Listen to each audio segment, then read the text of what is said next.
יהושע בן לוי בכל יום ויום בת קול יוצאת מהר חורב ומחזת ואומרת אוי להם לבריות בונה של תורה. Pourquoi on n'entend pas cette voix? On va parler de Parcha. Pourquoi on n'entend pas cette voix-là? Manaf Kamina, il y a écrit quoi dans la Mishnah? Chaque jour, il y a une voix qui sort du ciel. Chaque jour, elle vient, cette voix de Har Sinaï, de Har Chorel, et elle dit oh il aime la briotte, mais un boana chez le Torah. Malheur à ceux qui méprisent la Torah, qui n'étudient pas la Torah comme il faut. Chaque jour, elle sort cette voix du ciel. Il y a quelqu'un qui entend cette voix? Vous avez entendu une fois cette voix? Moi, j'ai jamais entendu. Manaf Kamina. Manaf Kamina, cette voix-là, elle sort. À quoi elle sert? À quoi elle sert cette voix? Tu es là.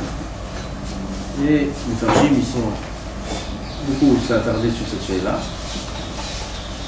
Un des Pirushim, c'est la Gemara dans Masechet Megillah. Écrit dans la Gemara, Bani Daniel Levadi, je suis le seul Daniel qui ait vu cette vision qu'il a vue dans le ciel. Et les autres qui étaient Hanania, Mishaël et Azaria, qui étaient aussi des Nevi'im, ils n'ont pas vu. Mais les Choub et les Chabé, ils sont partis se cacher de peur. Ils ont tellement peur qu'ils sont partis se cacher.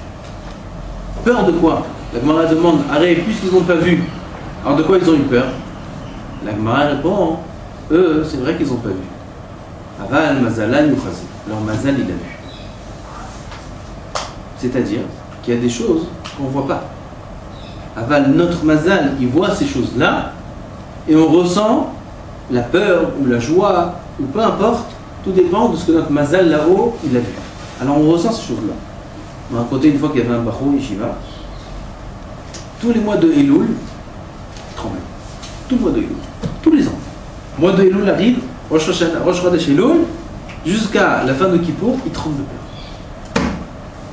Il est parti voir les rabbanim, il va voir les tzadikim, mais c'est parce qu'il a. Le mois de Elul arrive, il tremble de peur. Par Pradim. On dit les Chachamim, Vadaï. Lui, il ne sait pas pourquoi il a peur. Avec son mazal là-haut, il voit le pachad qu'il y a le mois de Elul. La peur qu'il y a dans la mode, le mois de Elul, que le Midrash il dit que Afilu Dagim chez Bayam, même les poissons dans l'eau, ils tremblent de peur dès qu'arrive le moment du dîner. Il y a un pachad là-haut. Là-haut, les malachim, ils ont peur, tout le monde se prépare, tout le monde dit nous, ici, on revient du mois d'août, bronzé, on est tranquille, on reprend les slichot doucement, quand même pas trop tôt, 6h30. 6h30, les slichot, c'est des slichot de bêta-vote, ça, c'est des slichot, comme on dit bêta-vote. C'est maison de retraite, on est des vieux. Maison de retraite. Franklin, quand il rentrait pour réveiller les Bachurim à la yeshiva, il criait Shmates. C'est quoi Shmates? Shmates, c'est des chiffons. Il criait aux Bachurim, bande de chiffons, il a crié. Tout le monde est en train de dormir comme ça. Il est 7h, il y a la filière, vous dormez. Shmates, c'est crié. Ah, c'est des torchons comme ça. Arrangé comme ça dans la voiture. En train de dormir. C'est la de ta chaîne. Mais Ikar a dit il faut se lever normalement honnête, la tfila. Comme ça, écrit dans le Shulchan Aruch.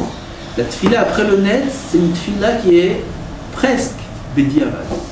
Presque, pour pas nous affolier, je dis presque. D'après le pshat du Shulchan Aruch, c'est bédiavad. La tfila après le net, c'est bédiavad. La tfila au net, c'est une khatrila. Tout que je vous ai dit déjà, il m'a raconté qu'il y a 50 ans, le dernier minyan de tfila à Moussaïov, je dis là-bas, à Moussaïov, le dernier minyan, c'était le net. C'était les retardataires, ils allaient prier au net. Aujourd'hui, le dernier minyan, là, à côté, dans tous les shtibler, tu vois, tu peux prier. Il y a les prolongations. Voilà, en ce moment, on parle de prolongations, au foot. Il y a les prolongations. Bien. Il faut qu'on en reparle, ça, sans la finale.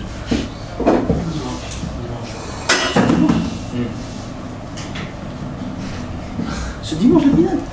On n'a pas eu le temps de se préparer. Vidéo. Qui c'est qui va y aller? Qui lève le doigt? Personne. Oh, Hashem. Un mercoulam tzadikim. Tout le monde va rester ici. Top, Al-Kol Panim. Comment on dit mazal de là où c'est quoi le mazal de là? chaque Yehudi, il a le shoresh de sa neshama dans leur lamot. On a 5 parties de neshama. On a nefesh, ruach, chaya, neshama, chaya, yechida. 5 parties.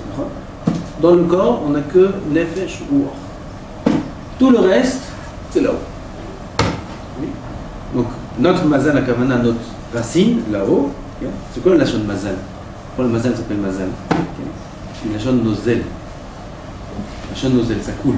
Ça coule d'où? De haut en bas. Ça, c'est le lachon mazal. Chacun a son mazal qui est là-haut. Et là-haut, notre source de neshama, elle voit tout ce qui se passe autour. Donc c'est pour ça que parfois on a des argachot, on sent des choses, on a des peurs, on a des joies, on a des envies, on a des choses comme ça qui viennent du mazal de là-haut. Notre neshama, elle est rattachée là-haut à une source et là-bas on ressent des choses. Alors ce baron, il avait peur. Pourquoi il avait peur le mois de Elul? Il avait très peur parce qu'il avait une grande neshama. Et dans la racine de ce neshama qui est enraciné là-haut, il se passait des choses où il arrivait à percevoir la peur qu'il y avait dans les sphères célestes au moment du mois de Elul. Donc ça faisait que dans ce monde-là, il tremblait de peur comme ça. Il avait peur, constamment peur, mais que le mois de Elul. Il passait le kippour, il était normal. Il rentrait au Shroud de Elul, il tremblait de peur. Quoi? Son mazal, il voyait ce qui se passait. Pareil ici.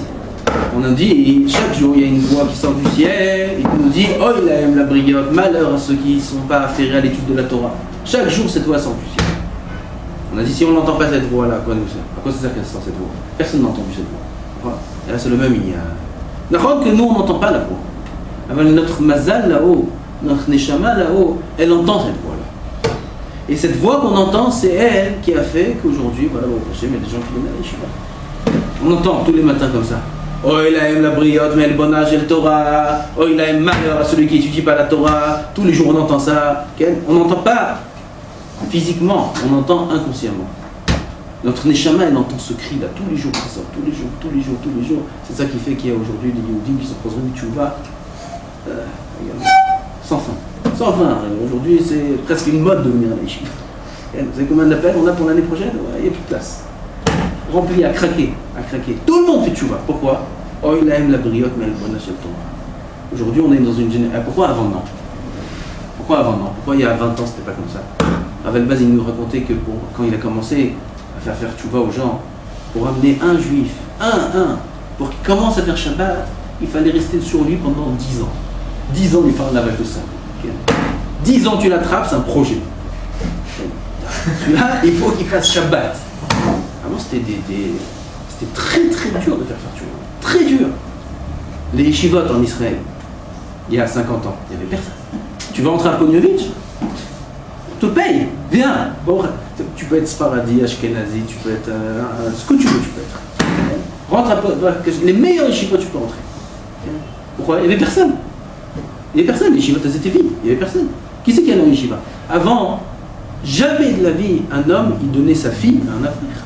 Un avraire, quand ma fille elle va se marier avec un avraire, c'est un pauvre.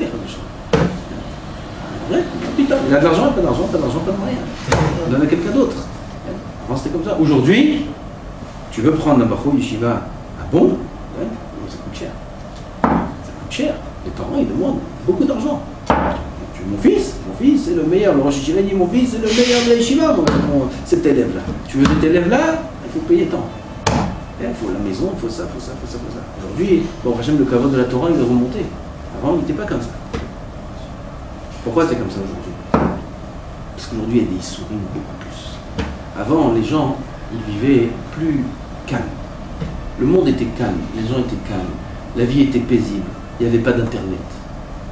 Il n'y avait pas d'Internet.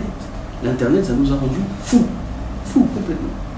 On en a parlé plusieurs sikhot, et on va en reparler encore plusieurs sikhot.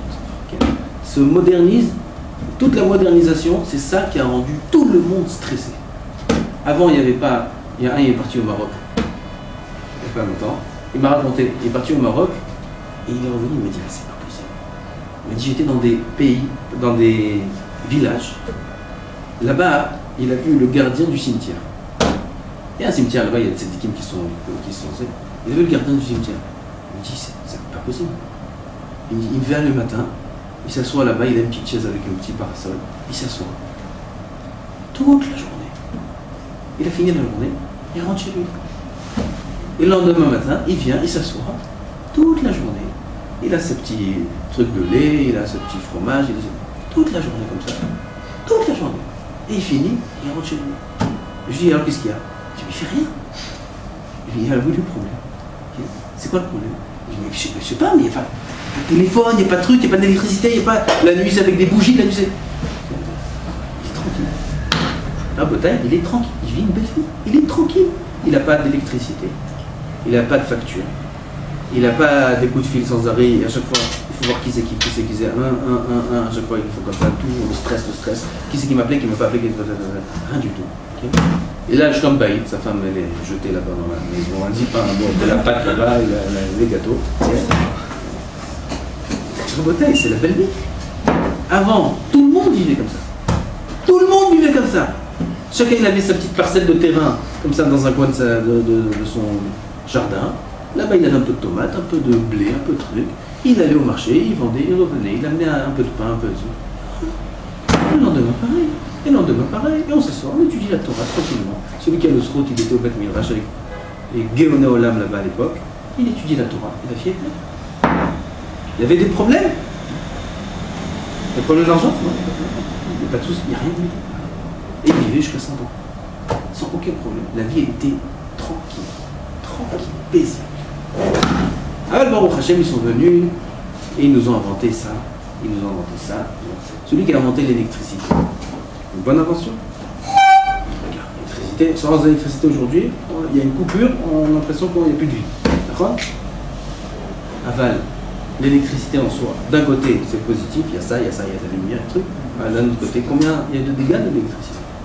Combien de morts il y a eu de l'électricité? Combien de gens ils ont été électrocutés? Combien de malheurs il y a eu à cause de l'électricité? Combien de bombes on a créé à cause de l'électricité? Combien de choses mal on a fait avec l'électricité? Donc invention, on a fait avancer le monde d'un côté, mais d'un autre côté, combien il y a de danger et de mal et de malheur? Et regardez tout le système du monde, toute invention qu'on a inventée, c'était pour le mal de l'humanité. Et jusqu'à aujourd'hui, on continue encore pire, et de pire en pire. Et l'appareil encore pire. Maintenant, ils t'ont fait l'appareil que tu peux tout faire dedans. Tu peux faire tes courses dedans. Tu peux faire tout ce que tu veux, tu peux faire dedans. Tout ce que tu as besoin, tu as dans la main. Tout. Et c'est pas fini, il y aura encore des choses. Ça fait quoi? Ça fait qu'on est entièrement dépendant du modernisme, de la modernisation. On est entièrement dépendant, on n'est plus nous. On n'est plus maître de nos envies, de nos pensées, de nos actions, de rien du tout. On est dépendant d'un système. On a parlé de Facebook, on a parlé de tous ces trucs-là qui sont graves. On est dépendant d'un système où on n'est plus nous-mêmes. C'est fini. Qu'est-ce qu'on a? Résultat des courses, on est triste, on est stressé, on est tendu, on est tiré après l'argent, après les trucs, après les publicités qu'on voit, après tous ces lignes-là. Ça, c'est le résultat. Tout ça, c'est l'auto. Alors on est dans une génération où on souffre. Et puisqu'on est dans une génération où on souffre, alors la Neshama elle est plus pure. L'inverse de ce qu'on croit. Elle est plus pure, alors on se rapproche plus vite à la Torah. On est attiré vers la Torah. On cherche des valeurs. C'est pour ça qu'aujourd'hui il y a plein de jeunes. Tu sais pas ce qu'ils ont, ils veulent rien faire dans la vie, mais qu'est-ce qu'ils veulent? Ils veulent venir à l'Aïshiva. Mais comment tu veux venir à l'Aïshiva? Okay. Venir à l'Aïshiva, là, l'Aïshiva, je veux voir l'Aïshiva, je veux un peu prendre des valeurs, je veux des notions, je veux des trucs. Et ils viennent comme ça des masses. Pourquoi? Parce qu'il n'y a plus rien dehors. Il a un petit peu de da'at, qui veut un peu avoir de valeur, de comprendre comment ça marche la vie, il vient où il trouve ça? Allez, Shiva, c'est tout. Nulle part ailleurs. Grâce à quoi tout ça? Grâce à la kriya de la bat kol. Oh, il aime la brioche, mais le bonage de Torah. Cette voix-là qui sort tous les jours, Kadosh Baruch Hu nous avertit à chaque fois. Arrêtez de faire bitul Torah, arrêtez de laisser tomber la Torah, étudiez la Torah sans arrêt. La Torah, c'est kol, toute la vie, c'est la Torah. Bit Torah en chaim. Un Am Haaretz, il est appelé Met, comme ça la Gemara dit dans Kribot. Quelqu'un qui est Am Haaretz, quelqu'un qui n'est pas de Torah, il est appelé mort. Mort. Pourquoi? Tu vis sur quoi? Sur quoi? Sur les dollars, et sur les euros, et sur l'argent, et sur la manger, sur les restaurants, sur quoi? De quoi tu vis? C'est quoi la vie? Elle n'a aucun sens la vie. Alors le Malé Torah, il est Malé Tochen, Malé Chochma, c'est la Chaïm. Chez Kol Mishen Osek Batorah, tout celui qui n'étudie pas la Torah. Nikra Nazouf. Nazouf, c'est quoi? Il est répugné, mis en quarantaine. Chez les mains, Nezem Zahav Be'af Chazir Isha Ifatzi. אומר והלוחות מעשה אלוהים המה והמכתב מכתב אלוהים הוא חרוט על הלוחות אל תקרא חרוט אלא חירות שאין לך בן חורין אלא מי שעוסק בתלמוד תורה. écrit והמכתב חרוט על הלוחות. L'écriture elle est gravée dans les lוחות. Chazal il vient il dit pas charout. Chirut, c'est quoi chirut? Liberté. Tu n'as pas d'homme libre dans le monde que celui qui étudie la Torah. Tu veux quelqu'un de libre? Celui qui étudie la Torah. Quoi, l'autre il n'est pas libre? Non. Non, l'autre il n'est pas libre. L'autre il est emprisonné. De quoi il est emprisonné? Il est emprisonné dans ses dollars. Il est emprisonné dans son shlom bayit. Il est emprisonné dans le chinois de ses enfants. Il est emprisonné dans ça, dans ça, dans ça, dans ça. Dans 1 milliard de choses, il est emprisonné. Chacun avec ses problèmes, il est emprisonné dans ses problèmes. Celui qui est en cette Torah, ça lui donne une autre vision des choses. Ça lui montre combien il y a des valeurs qui sont beaucoup plus élevées que toutes ces petites valeurs-là qu'il y a dans le monde. Celui-là, il est au-dessus de tout ça, il est libre.